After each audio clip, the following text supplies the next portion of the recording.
तो आप सभी का स्वागत है न्यूरोटिक्स कंपटीशन क्लासेस के ऑनलाइन प्लेटफॉर्म पे। 2 दिन पहले ही आपको साइंस का पहला लेक्चर पोषण से कार्बोहाइड्रेट्स उपलब्ध कराया गया था। आज उसी के आगे वसा और प्रोटीन के बारे में आपको बताया जाएगा। तो सबसे पहले हम बात करते हैं वसा की।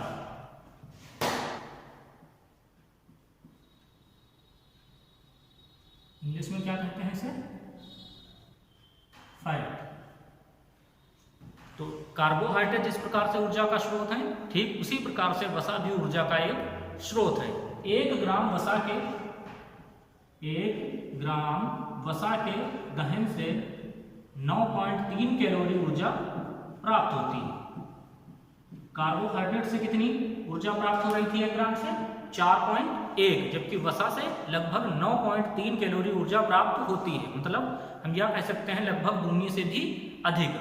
लेकिन कार्बोहाइड्रेट और वसा में एक मुख्य अंतर यह है कि कार्बोहाइड्रेट से हमें ऊर्जा अपेक्षाकृत जल्दी प्राप्त होती है, लेकिन वसा हमें ऊर्जा बहुत अधिक समय में उपलब्ध कराता है। इसीलिए अधिक वसाओं का सेवन हमारे लिए हानिकारक है। कार्बोहाइड्रेट की तरह ही वसा भी कार्बन, हाइड्रोजन और ऑक्सीजन का ही समृद्ध रूप है, लेकिन इसमें ऑक्सीजन की जो मात्रा है वो बहुत कम पाई जाती है। या आपसे इस प्रकार से भी पूछ सकता है कि वसा और कार्बोहाइड्रेट में कार्बन, हाइड्रोजन और ऑक्सीजन की दृष्टि से मुख्य अंतर क्या है? तो मुख्य अंतर क्या हो जाएगा वसा में कि वसा में ऑक्सीजन की मात्रा अपेक्षाकृत कम पाई जाती है। इसीलिए इसके दहन में समय लगता है और अधिक ऊर्जा की प्राप्ति होती है। तो वसा को मुख्य रूप से 3 भागों में विभाजित किया जाता है। ठीक उसी प्रकार जैसे आपने देखा था कार्बोहाइड्रेट को भी 3 भागों में विभाजित किया गया था, उसी प्रकार से वसा को भी 3 भागों में विभाजित किया जाता है। सबसे पहले हम बात करेंगे इसमें सरल वसा की। सरल वसा तो ऐसी वसा जिसका निर्माण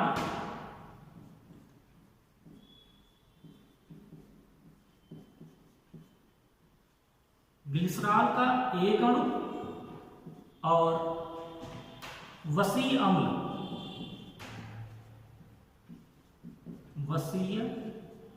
अम्ल के 3 अणु मिलकर करते हैं। ऐसी वसा जिसका निर्माण ग्लिसरॉल का एक तथा वसीय अम्ल के 3 अणु मिलकर करते हैं उसे क्या कहा जाता है? सरल वसा कहा जाता है। इसे दूसरा नाम भी दिया जा सकता है। इसी के आधार पर ग्लिसरॉल का कितना अणु है? 1 और वसीय अम्ल के कितने अणु हैं? 3। इसीलिए इसे क्या कहा जाता है? ट्राइग्लिसराइड।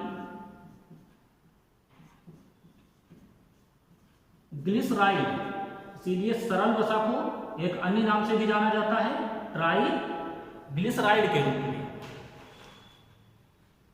इसके अलावा वसीय अम्ल को 2 अन्य भागों में जिस रूप में हम जानते हैं उसके बारे में भी देख लेते हैं।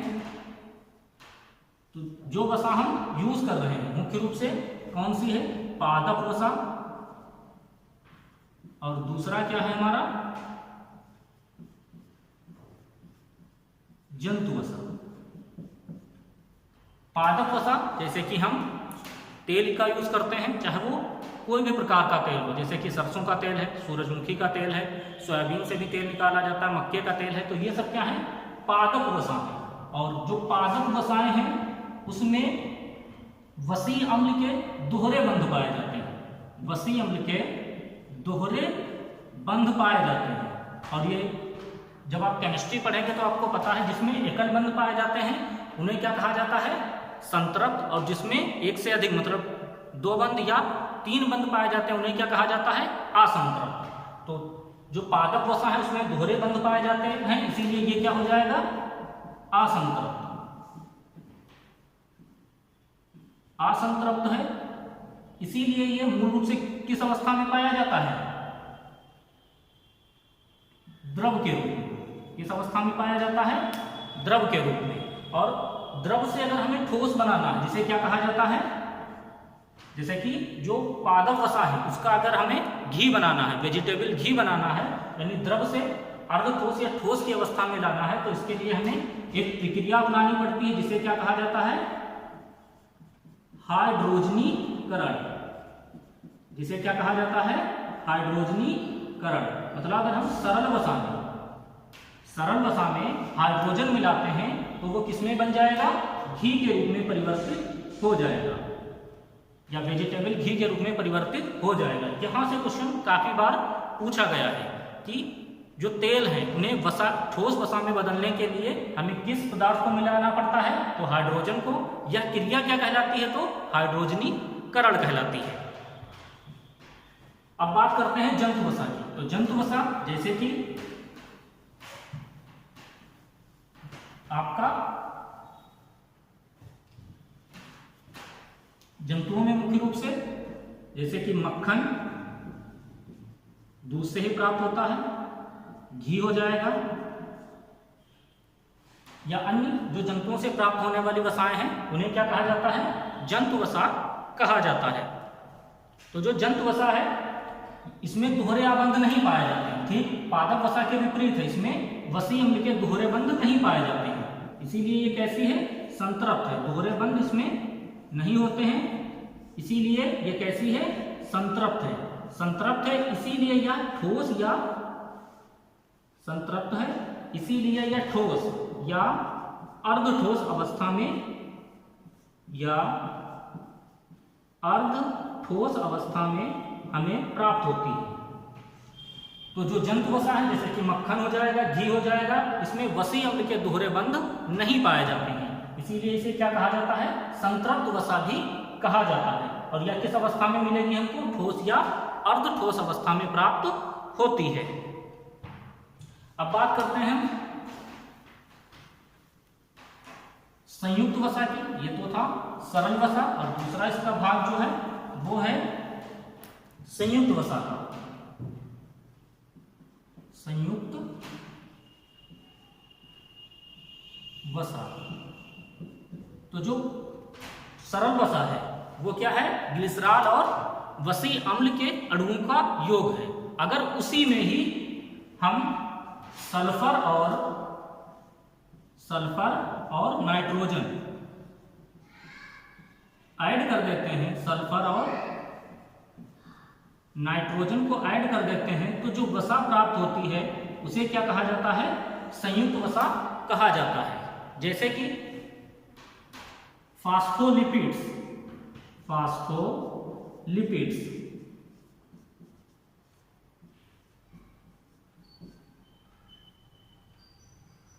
फास्फोलिपिड्स, दूसरा हम कह सकते हैं ग्लाइकोलिपिड्स,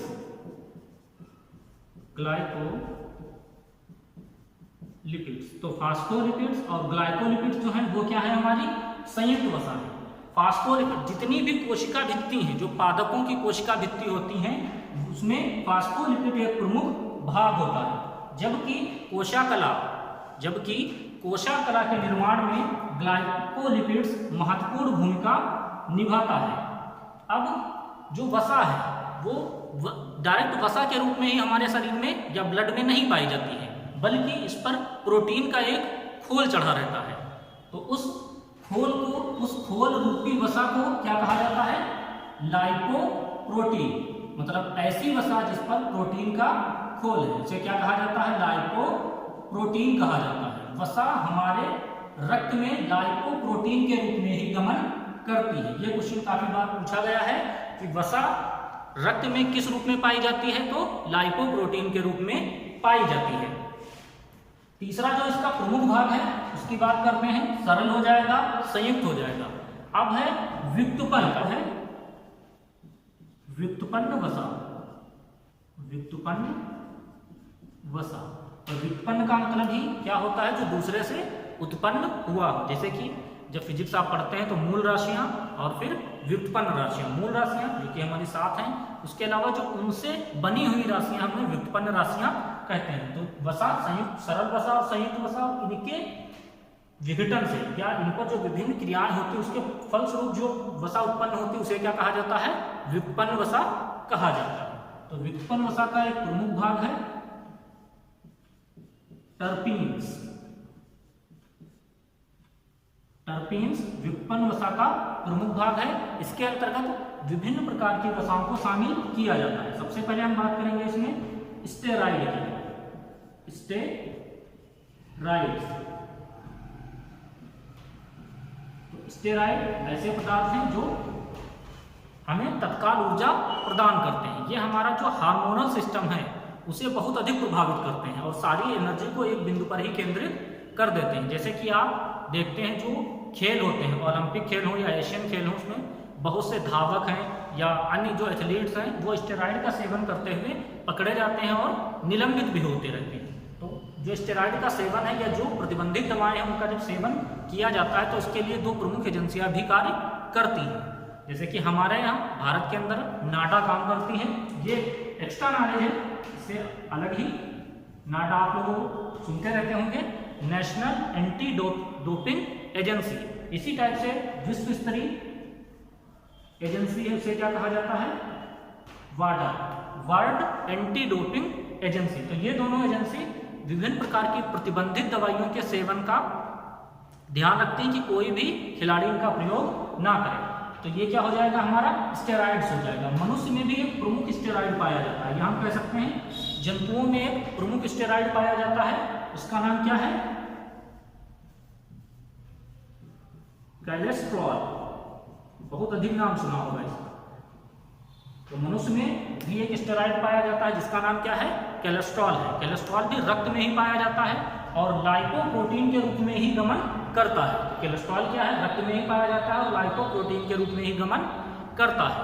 कोलेस्ट्रॉल की एक खूबी होती है कि अगर इसकी मात्रा अधिक हो जाएगी तो ये जमने लगता है, क्योंकि रक्त आपको पता है शिरा और धमनियों में ही प्रवाहित होता है। तो जब कोलेस्ट्रॉल की मात्रा बढ़ जाएगी तो ये शिरा और धमनियों में क्या होने लगेगा, जमने लगेगा, जिससे कि जो रक्त की आपूर्ति है वो प्रभावित हो जाएगी। रक्त की आपूर्ति प्रभावित हो जाएगी और रक्त समय से हृदय तक नहीं पहुंच पाएगा, जिसके कारण हार्ट अटैक मतलब हृदयघात का खतरा बहुत अधिक बढ़ जाता है। इसीलिए कोलेस्ट्रॉल की मात्रा को नियंत्रित करना बहुत ही आवश्यक है। इसके बाद बात करेंगे हम टर्पीन्स के अंतर्गत ही हार्मोन्स का। विभिन्न प्रकार के जो हार्मोन्स हैं वो भी व्युत्पन्न वसा के अंतर्गत ही रखे जाते हैं। इसके अलावा जो वसा में घुलनशील विटामिन है, वसा में घुलनशील जो विटामिन है कौन कौन सी हैं, विटामिन ए, डी, ई और के, ये वसा में घुलनशील विटामिन है। इनको भी टर्पीन्स के अंतर्गत रखा जाता है। तो एक बार छोटा सा रिवीजन कर लेते हैं, उसके बाद प्रोटीन जो अन्य मुख्य भाग है पोषण का उसको शुरू करते हैं। तो सबसे पहले हम बात करेंगे वसा की। वसा क्या है, ऊर्जा का ही एक स्रोत है, ठीक कार्बोहाइड्रेट की तरह। वसा के एक अणु से 9.3 कैलोरी ऊर्जा की प्राप्ति होती है।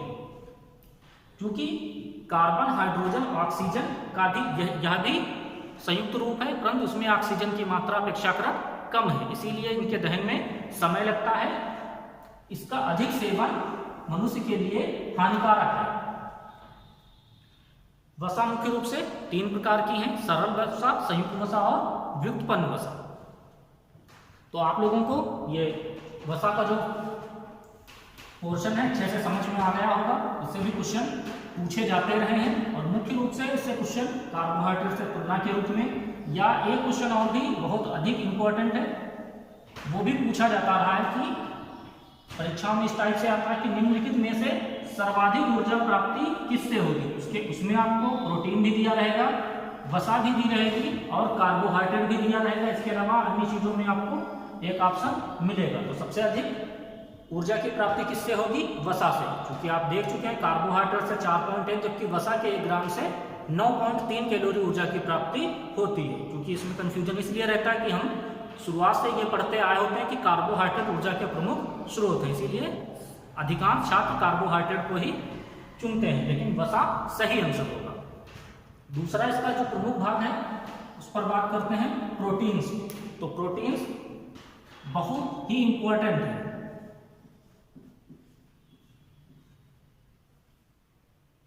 प्रोटीन्स, कार्बोहाइड्रेट और वसा जो कि कार्बन, हाइड्रोजन और ऑक्सीजन का सम्मिलित रूप था, प्रोटीन्स में अपेक्षाकृत अधिक चीजें पाई जाती हैं। सबसे अधिक इसमें पाया जाता है कार्बन लगभग 50 से 54%। उसके बाद ऑक्सीजन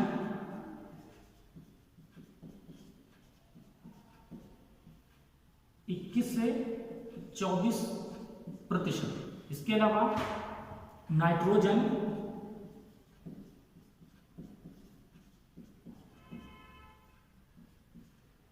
13 से 16% और हाइड्रोजन लगभग 7%।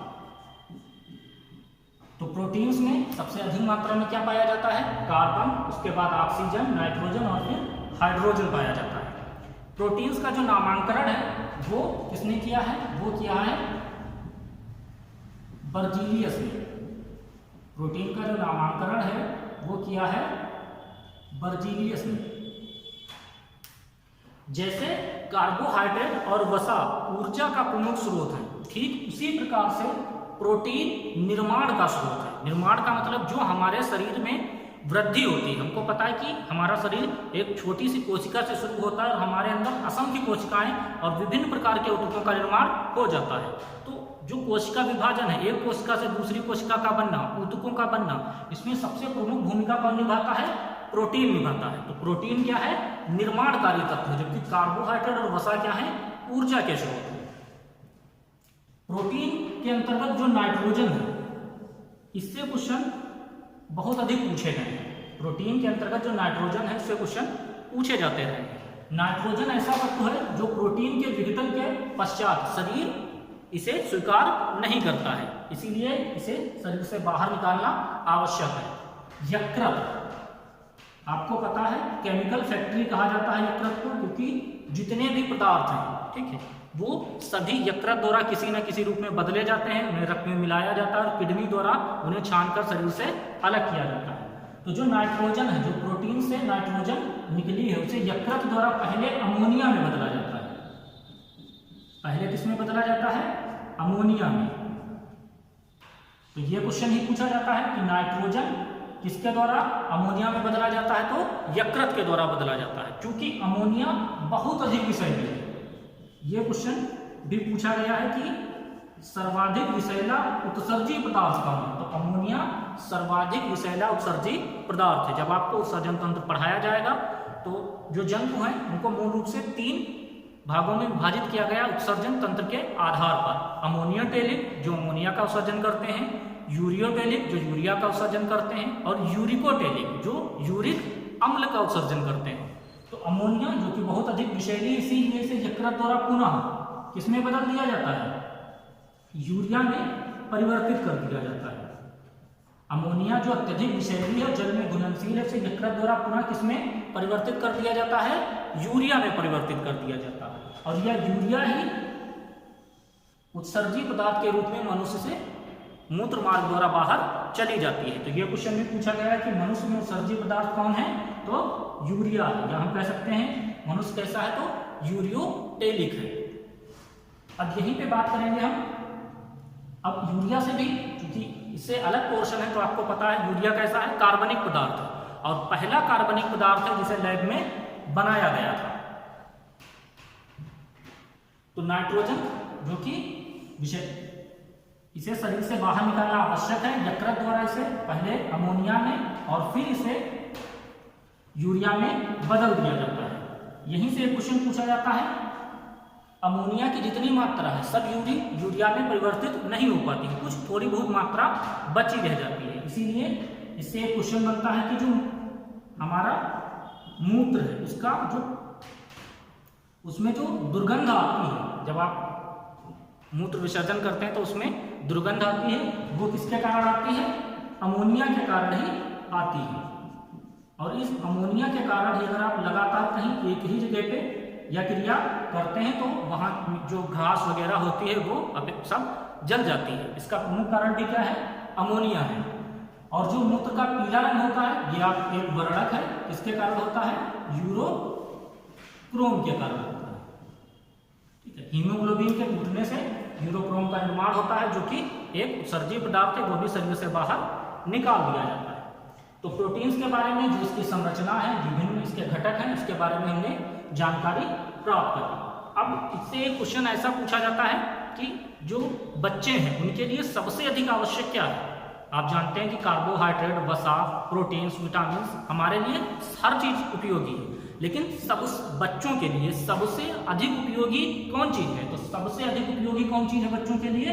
प्रोटीन। क्योंकि बच्चे जब छोटे होते हैं तो उनका विकास बहुत तीव्र गति से होता है, चाहे वो शारीरिक विकास हो या मानसिक विकास हो। और जो विकास है उसमें हमको पता है कि सेल्स काफी तेजी के साथ बनेंगे, और सेल्स को बनाने में किसकी प्रमुख भूमिका है?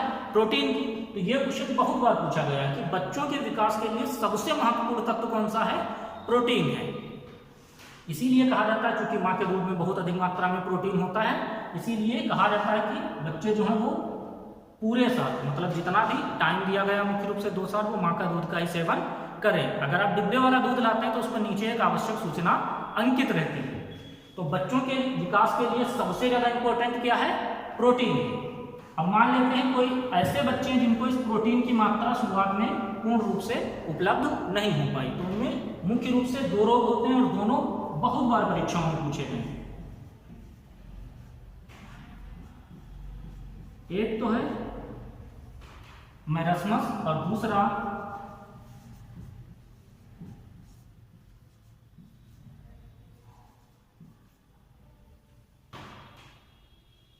प्रमुख रोग है क्वाशियरकर। एक है मैरस्मस और दूसरा है प्रमुख रोग क्वाशियरकर। दोनों किसकी कमी से होते हैं? प्रोटीन की कमी से होते हैं। और किसमें होते हैं? बच्चों में होते हैं। मैरस्मस में क्या होता है कि जो विकास क्रम है, मतलब जो आप देखते होंगे बहुत से ऐसे बच्चे हैं जिनमें पोषण जिन्हें मूल रूप से उपलब्ध नहीं हो पाता है, उनकी जो रिब्स हैं वो चमकने लगती हैं। रिब्स, जो सीना है वो बिल्कुल धस जाता है पिंडे के आकार में, और वो चमकने लगती है, रिब्स चमकने लगती है। तो ऐसा किसके कारण होता है? प्रोटीन की कमी के कारण। उस रोग को क्या कहा जाता है? मैरस्मस कहा जाता है।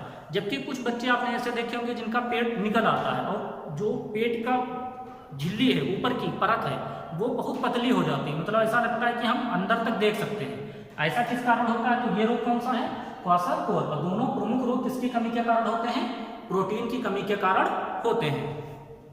और भी फैक्ट है कि मनुष्य का लगभग 14% भाग 14% भाग किसका निर्मित है?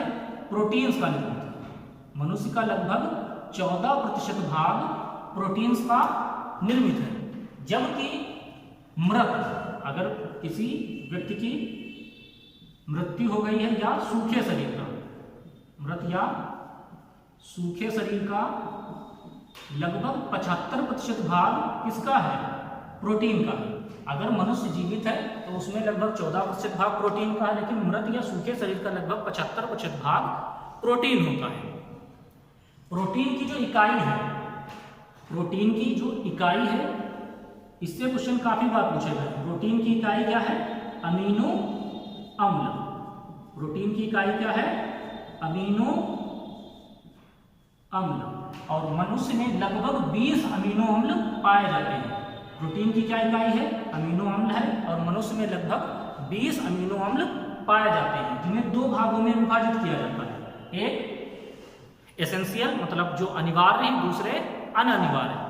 अनिवार्य वो जिनका मनुष्य स्वयं निर्माण नहीं कर पाता है, और अनअनिवार्य वो है जिनका मनुष्य स्वयं निर्माण शरीर में ही कर लेता है। क्योंकि जो अनिवार्य अमीनो अम्ल है उसे बाहर से हमको लेना पड़ता है। तो ये चीज आपको याद रखनी है। प्रोटीन की इकाई क्या है? अमीनो अम्ल है। लगभग शरीर में 20 अमीनो अम्ल पाए जाते हैं, जिन्हें अनिवार्य और अनअनिवार्य अमीनो अम्ल में विभाजित किया जाता है।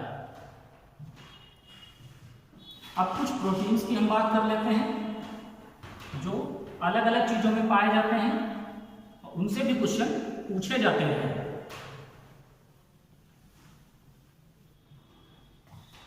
तो सबसे पहले हम बात करेंगे, अभी पिछले लेक्चर में आपने देखा होगा केसीन की। तो केसीन प्रोटीन किसमें पाया जाता है? दूध में। केसीन प्रोटीन किसमें पाया जाता है? दूध में। दूसरे की हम बात करेंगे ग्लोबिन प्रोटीन की। तो ग्लोबिन प्रोटीन किसमें पाया जाता है? रक्त में। जो हमारा हीमोग्लोबिन है उसमें, हीमो का मतलब क्या होता है? वर्णक, और ग्लोबिन क्या है? उसमें प्रोटीन है। हीमोग्लोबिन के कारण ही रक्त का रंग क्या होता है? लाल होता है। तो हीमो जो कि वर्णक है, वर्णक का मतलब ही होता है जो रंग प्रदान करे, और उसमें ग्लोबिन क्या है? हमारी प्रोटीन है। दूसरे की हम बात करेंगे क्रिएटिन। या कहीं कहीं पे आपको कैरेटिन भी लिखा मिलेगा। कैरेटिन, इससे क्वेश्चन बहुत बार पूछा गया है। जो हमारे बाल है, नाखून और जो जानवरों के नाखून है उनको क्या कहा जाता है? खुर। तो ये सभी किसके बने होते हैं? कैरेटिन प्रोटीन के बने होते हैं। ये क्वेश्चन काफी बार एग्जाम्स में पूछा गया है। इसके अलावा एक और बात करेंगे हम,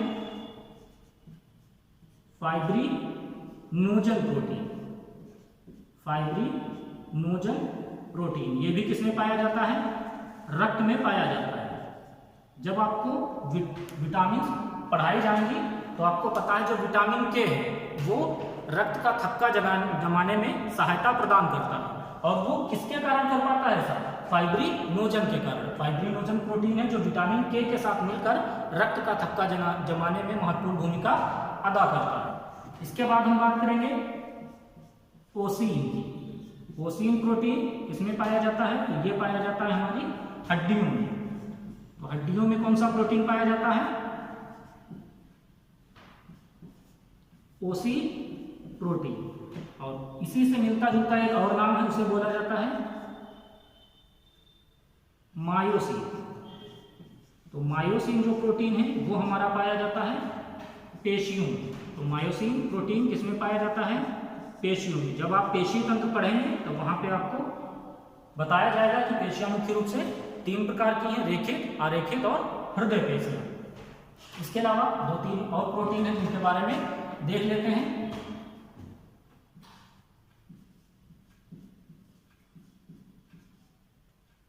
ग्लोब्यूलिन प्रोटीन। तो ग्लोब्यूलिन प्रोटीन किसमें पाया जाता है? अंडे में। जो अंडे का सफेद भाग होता है उसमें ग्लोब्यूलिन प्रोटीन होता है। इसी से एक मिलता जुलता हुआ नाम है ग्लाइडिन।